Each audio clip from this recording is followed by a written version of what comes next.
My name is Dr. Satyaranjan Patra. Welcome back to my channel. I am an orthopedic surgeon, joint replacement and bone tumor surgeon. इस एक series में हमने बहुत सारे orthopaedic problems के बारे में डिस्कस किया। लास्ट टाइम हम डिस्कस कर रहे थे कुछ आर्थराइटिस के बारे में, जो जोड़ों के प्रॉब्लम्स हैं। उनमें हमने डिस्कस किया on rheumatoid arthritis, also osteoarthritis, जो कि उम्र बढ़ने से होता है। अब जब उसके इलाज के बारे में भी हमने डिस्कस किया, दवाइयों से कैसे इलाज करना है, अपने डे टू डे लाइफ में चेंजेस करके क्या फायदा हमें मिल सकता है, उस बारे में हमने डिस्कस किया। अब जो उसका नेक्स्ट स्टेप रहता है इलाज में, जो है सर्जिकल ट्रीटमेंट। बहुत सारे ऐसे आर्थराइटिक कंडीशन हैं जिसमें ऑपरेशन से हमें फायदा हो सकता है या फिर हमारे लाइफस्टाइल में चेंजेस आ सकते हैं, हम उस तरह की तकलीफ से मुक्ति मिल सकती है। तो एक ऐसे ऑपरेशन का नाम बार बार सुनने में आता है, आप लोगों ने भी कई बार सुना होगा, जिसे कहते हैं जॉइंट रिप्लेसमेंट सर्जरी, या फिर जिसमें जोड़ों को बदलने का एक ऑपरेशन होता है। तो पहले डिस्कस करते हैं कि ये जॉइंट रिप्लेसमेंट सर्जरी होता क्या है और किस हाल में हमें ये जरूरत पड़ता है। तो जॉइंट रिप्लेसमेंट जो अगर उसका इंग्लिश उसका जो मीनिंग है समझने की कोशिश करेंगे, तो सीधी बात है, जो जॉइंट है हमारा, जो एक तरह का मशीन है, वो जब धीरे धीरे खराब हो जाए, फिर उसको ठीक करने के लिए या फिर उसमें जो दर्द आता है उसको बेटर करने के लिए एक तरह का ऑपरेशन होता है, जिसमें हम उस जॉइंट के कुछ जो पार्ट्स हैं उसको बदल कर उसमें एक आर्टिफिशियल जॉइंट अटैच कर देते हैं, इम्प्लांट कर देते हैं। इस आर्टिफिशियल जॉइंट को कहते हैं इम्प्लांट या फिर प्रोस्थेसिस। इसको बदलने से होगा ये, जो खराब हुआ वाला जॉइंट जो है, जिसकी वजह से हमें दर्द हो रहा था, उसको हमने बदल दिया, एक आर्टिफिशियल जॉइंट हमने उसमें ऐड कर दिया। तो अभी जो जॉइंट की वजह से जो पेन आपको हो रहा था, जिसकी वजह से आपके डे टू डे लाइफ में इतनी सारी परेशानियां हो रही थी, अब वो नहीं रहेंगे, क्योंकि हमने एक नया जॉइंट उसमें फिट कर दिया। तो इसे कहते हैं जॉइंट रिप्लेसमेंट सर्जरी या फिर आर्थोप्लास्टी सर्जरी। साइंटिफिक नेम है आर्थोप्लास्टी। नाउ अब सोचना, ये कब जरूरत होता है, ये जानना जरूरी है। आर्थराइटिस के बहुत स्टेजेस होते हैं, चाहे वो रूमेटॉइड आर्थराइटिस हो, चाहे वो ऑस्टियोआर्थराइटिस हो, या फिर पोस्ट ट्रॉमेटिक आर्थराइटिस हो। उसके बहुत सारे स्टेजेस होते हैं। जैसे जो पहले शुरू हुआ है और बहुत माइल्ड ग्रेड में है, उसे हम अर्ली स्टेज कहते हैं। जब वो धीरे धीरे बढ़ने लगता है तो फिर उसको एडवांस ऑस्टियोआर्थराइटिस कहते हैं। जब वो बहुत ज्यादा बढ़ जाता है और बहुत ज्यादा तकलीफ देता है, इंसान को चलना मुश्किल हो जाए, उस सिचुएशन में उसको एंड स्टेज आर्थराइटिस कहते हैं। जब आप बहुत ही एडवांस स्टेज में पहुंच जाते हैं, तब जॉइंट रिप्लेसमेंट की जरूरत होती है, क्योंकि अर्ली स्टेज की जो सारे आर्थराइटिस हैं उनको हम दवाइयों से ठीक कर सकते हैं, कंट्रोल कर सकते हैं और काफी आराम भी आ सकता है। लेकिन जब ये सिचुएशन आ जाए कि दवाइयों से आपको आराम नहीं हो रहा है, हमने पिछले एपिसोड में डिस्कस किया था रिगार्डिंग डिजीज मॉडिफाइंग ड्रग्स। ऐसे दवाइयां जो बीमारी को ठीक करने में कोशिश करते हैं और धीरे धीरे बीमारी का जो स्टेजेस हैं उसको स्लो करने की कोशिश करते हैं।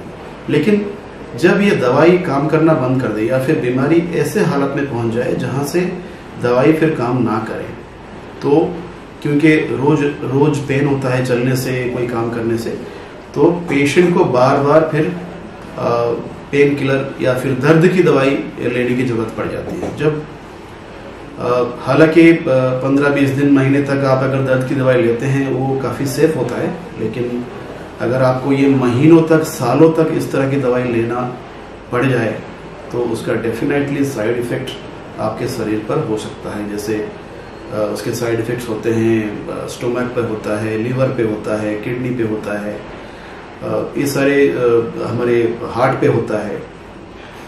तो किसी दर्द के लिए या फिर कोई आर्थराइटिस के लिए सालों सालों तक हम दर्द की दवाई लेते रहे, रोज रोज और उसी से काम चलाते रहें, ये बहुत ज़्यादा ठीक नहीं है। क्योंकि अगर मान लीजिए इस वजह से कोई किडनी की प्रॉब्लम स्टार्ट हो जाए या फिर लीवर का प्रॉब्लम स्टार्ट हो जाए, तो वो ज़्यादा परेशानीदायक हो जाती है आर्थराइटिस से ज़्यादा। सो ऐसे सिचुएशन में जब दवाई से बहुत ज़्यादा फायदा नहीं है, तब आपको जॉइंट रिप्लेसमेंट सर्जरी के बारे में सोचना चाहिए। इस बारे में अगर आप डॉक्टर से बात करेंगे तो आपको डिटेल उसके बारे में समझाएंगे कि ये कैसे होता है, क्या क्या किया जाता है और उससे आपको क्या फ़ायदा होने वाला है।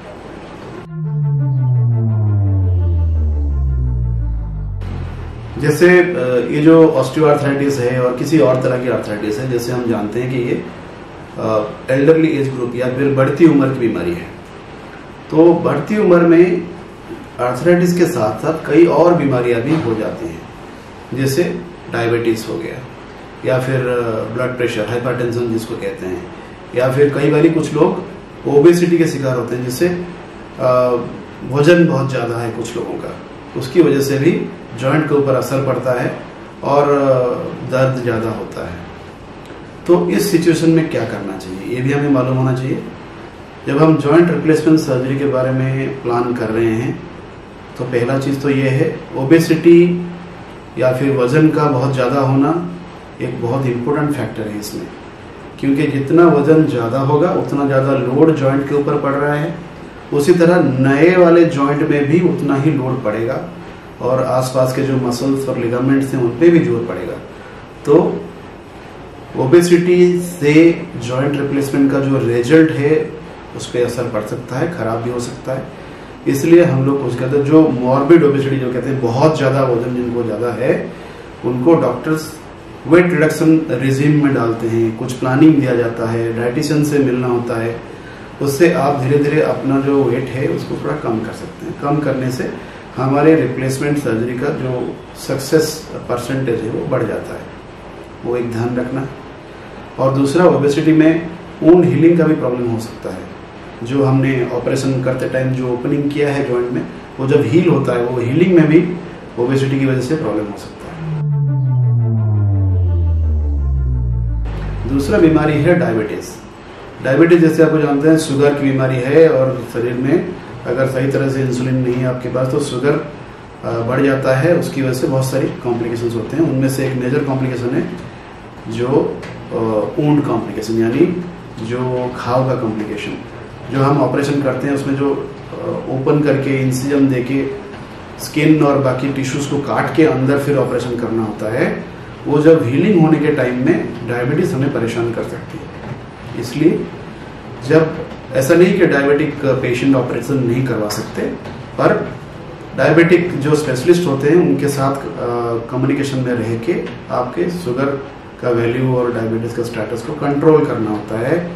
और ऑपरेशन के टाइम में ऐसा भी हो सकता है, आप कुछ लोग इंसुलिन ले रहे हैं, कुछ लोग दवाइयों से आपका कंट्रोल में है, लेकिन ऑपरेशन के टाइम में उसको इंसुलिन में बदल दिया जाता है, चाहे आप दवाई क्यों ना ले रहा हूँ, उसको बदल दिया जाता है। और परफेक्ट कंट्रोल के लिए इंसुलिन बेटर है, इसलिए ऑपरेशन से पहले दिन से हम इंसुलिन स्टार्ट कर देते हैं, सो दैट आपके शुगर कंट्रोल में रहे। और ऐसी कोई बात नहीं है कि डायबिटिक पेशेंट में ऑपरेशन नहीं हो सकता, लेकिन अगर आपको अनकंट्रोल्ड डायबिटीज है तो कुछ दिन का टाइम लिया जाता है with the advice of the endocrinologist या फिर डायबिटोलॉजिस्ट जो हैं, वो दवाइयाँ स्टार्ट करते हैं, इंसुलिन स्टार्ट करते हैं। जैसे ही आपके ब्लड शुगर रीजनेबली कंट्रोल हो जाए तो फिर आप ऑपरेशन के लिए जा सकते हैं।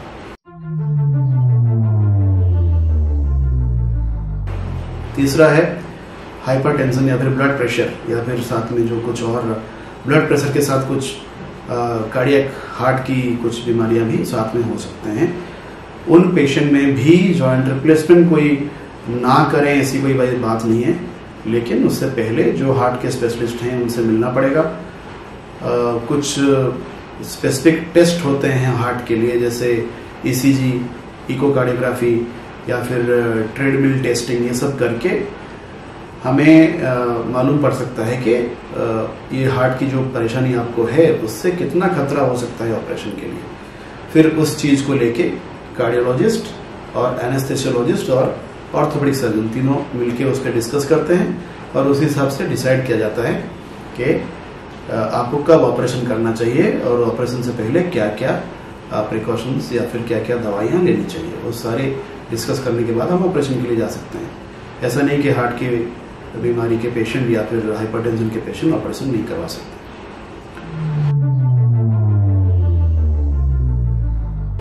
अब ये हम देखते हैं कि जॉइंट रिप्लेसमेंट कब करना है। हमने तो सुन लिया, हमने डिस्कस कर लिया।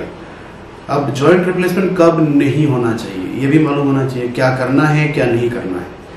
तो देखिए, अर्ली स्टेज आर्थराइटिस में जॉइंट रिप्लेसमेंट सर्जरी से आपको फायदा नहीं होने वाला, क्योंकि जॉइंट रिप्लेसमेंट का जो मेन पर्पस है, जो गोल है, जो लक्ष्य है, वो ये है कि दर्द को कम करना है।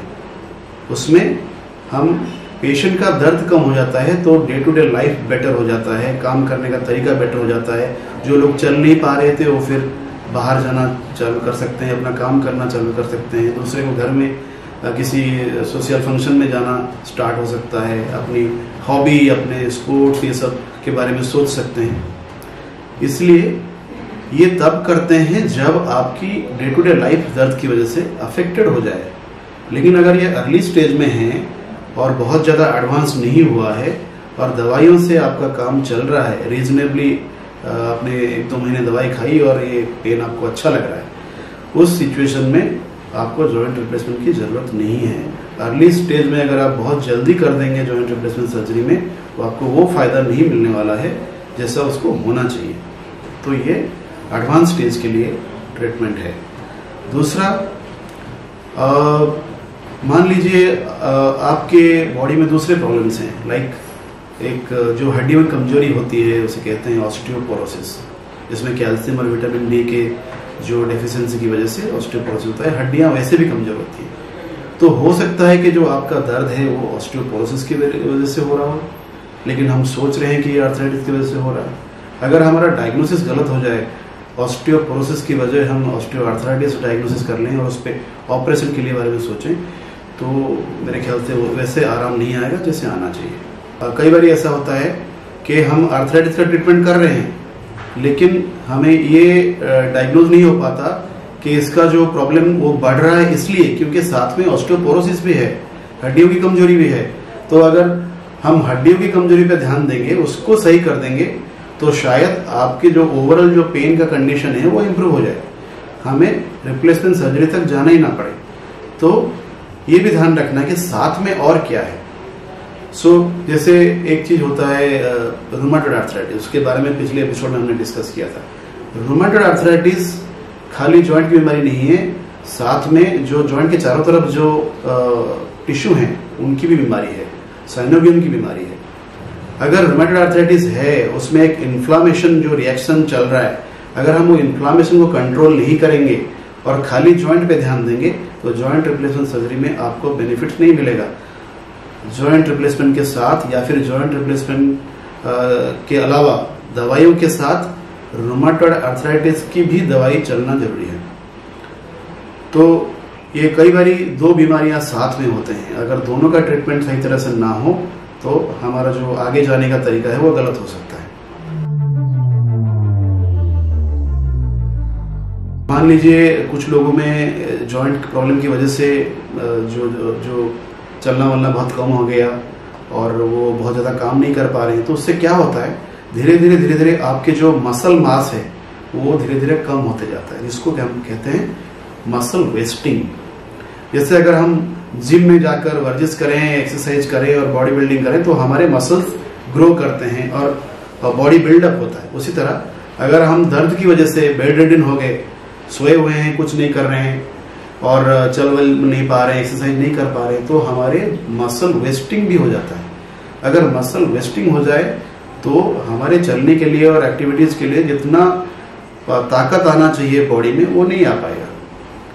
तो अगर आपके मसल सही नहीं हैं तो रिप्लेसमेंट करने के बाद भी उतना आराम आपको नहीं आएगा। इसलिए जब भी मेरे पेशेंट्स रिप्लेसमेंट के लिए मेरे पास आते हैं, मैं सबसे पहले उनके ऑस्टियोपोरोसिस का ढूंढने की कोशिश करता हूं कि उनमें ऑस्टियोपोरोसिस है कि नहीं है, मसल में वीकनेस है कि नहीं है, वो हम देखते हैं और उनको स्पेसिफिक एक्सरसाइजेज बताते हैं जिनको करने के बाद उनका मसल बिल्डिंग हो सकता है, मसल में स्ट्रेंथ वापस आ सकती है। अगर जॉइंट के चारों तरफ जो हमारे मसल थे, अगर उनमें स्ट्रेंथ वापस आ गया तो हमारे सर्जरी का सक्सेस परसेंटेज बढ़ जाएगा, उसका फ़ायदा ज़्यादा मिलेगा पेशेंट को। तो अगर आपके मसल बहुत ज़्यादा वेस्टेड हैं तो उस सिचुएशन में आपको ऑपरेशन नहीं करना चाहिए। You should wait. आपको अपने मसल बिल्डिंग के लिए फिजियोथेरेपिस्ट से मिलके एक्सरसाइज करके अपने मसल बिल्डअप करना पड़ेगा ताकि आपको जॉइंट रिप्लेसमेंट का फायदा बेहतर मिल पाए। और एक चीज़ है जिसमें हम रिप्लेसमेंट अवॉइड करते हैं, वो है इन्फेक्शन। देखिए, ये एक बहुत बड़ा ऑपरेशन है जिसमें जॉइंट के अंदर हम एक आर्टिफिशियल जॉइंट इम्प्लांट कर रहे हैं। तो कोई भी ऐसा सर्जरी जिसमें हम ओपन करके शरीर के अंदर जाते हैं या फिर जॉइंट के अंदर जाते हैं, उसमें इन्फेक्शन का चांसेस हमेशा रहता है, क्योंकि हम बॉडी को ओपन कर रहे हैं, हम किसी जॉइंट को ओपन कर रहे हैं। लेकिन एक चीज़ ध्यान रखना है, कई बार क्या होता है, हमारे शरीर के दूसरे हिस्से में कोई इन्फेक्शन हो सकता है। जैसे किसी को डेंटल कैरीज है, दांत का इन्फेक्शन है, किसी को कान का इन्फेक्शन है, किसी को फ्रिक्वेंटली सर्दी खांसी हो जाती है, कफ है या अजमा है या फिर कोई सांस की बीमारी है, तो किसी को पेट में इन्फेक्शन है। ये जो सारे, किसी को स्किन का इन्फेक्शन है, ये जो सारे इन्फेक्शंस हैं, अगर ये शरीर में मौजूद हैं एक वक्त पे और उसी वक्त हम लोग जॉइंट रिप्लेसमेंट जैसे बड़े सर्जरी के लिए चले गए तो जो ओरिजिनल इन्फेक्शन पहले से हो रखा था, वहाँ से जो कीटाणु हैं वो जॉइंट के अंदर आ सकते हैं और वहाँ पर भी इन्फेक्शन कर सकते हैं। तो वो एक बहुत ही डेंजरस सिचुएशन है, क्योंकि हमारा सारा ऑपरेशन बेकार हो सकता है, आपका जॉइंट बर्बाद हो सकता है और आगे के लिए भी परेशानी हो जाएगी। और जो फेलियर कहते हैं ना, जो जॉइंट रिप्लेसमेंट का जो सर्जरी का फेलियर होता है, उसका एक मेन कारण है इन्फेक्शन। इसलिए ऑपरेशन से पहले हम हमेशा पेशेंट को जज करने की, एग्जामिन करने की कोशिश करते हैं, कहीं बॉडी के दूसरे जगह पे कोई इन्फेक्शन तो नहीं है। सो फ्रेंड्स, आज के लिए इतना ही। हमने आज जॉइंट रिप्लेसमेंट के बारे में बहुत सारी बातें डिस्कस की। अगर आपके मन में कोई सवाल है तो आप हमें भेज सकते हैं और हमारे साथ जुड़े रहिए हमारे चैनल के साथ। और आगे भी हम ऑर्थोपेडिक्स को लेके बहुत सारी जो परेशानियां हैं, लोगों की सवाल हैं, डाउट्स हैं, उसके बारे में हम बात करते रहेंगे। Thank you.